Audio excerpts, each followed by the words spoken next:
پیچھے آپ نے دیکھا کہ سیاسی جماعتوں نے ایک موقف لیا کہ آپ فل کورٹ بنا دیں. اگر آپ نے اس کے حالانکہ وہ پٹیشن ڈسمس ہو چکی ہے, لیکن جنہوں نے ڈسمس کی انہوں نے بھی, جو جج سپریم کورٹ کے اکثریت کے 4 ججز ہیں, انہوں نے کہا کہ فل کورٹ بنا دیں, اور اس کے اوپر ایک کنٹروورسی کا شکار ہو گئی ہے. اس کے اوپر ایک فل کورٹ بنا کر فیصلہ لے لیں تاکہ پاکستان کی عوام کا اعتماد کورٹ کے اوپر بحال ہو سکے.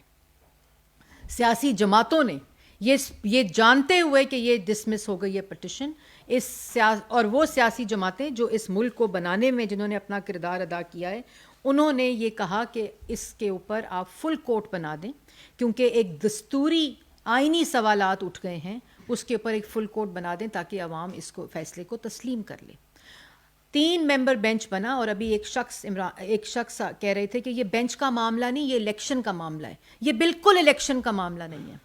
جو میڈیا کہہ رہا ہے, جو پارلیمان کہہ رہی ہے, جو سیاسی جماعتیں کہہ رہی ہیں, سیاسی جماعتیں الیکشن سے بھاگتی نہیں ہوتی, لیکن الیکشن کے وہ فیصلے جو مسلط کرائے جائیں, جو اپنی سیاسی حکمت عملی کو تقویت دینے کے لیے کرائے جائیں, وہ ناقابل قبول اور ان ایکسیپٹیبل ہوتے ہیں.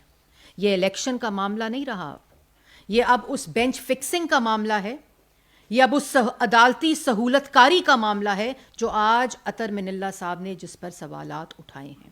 اور انہوں نے کہا ہے کہ وہ قانونی کارروائی یا وہ عدالتی کارروائی جو کسی سیاسی حکمت عملی کو آگے بڑھانے کے لیے استعمال ہو, وہ اس کی اجازت نہیں ہے. اور یہ بات صرف اس الیکشن کی پٹیشن یا ان 4 سے 3 کے اکثریت فیصلے کو اس پٹیشن کو ڈسمس کرنے کی بات نہیں ہے.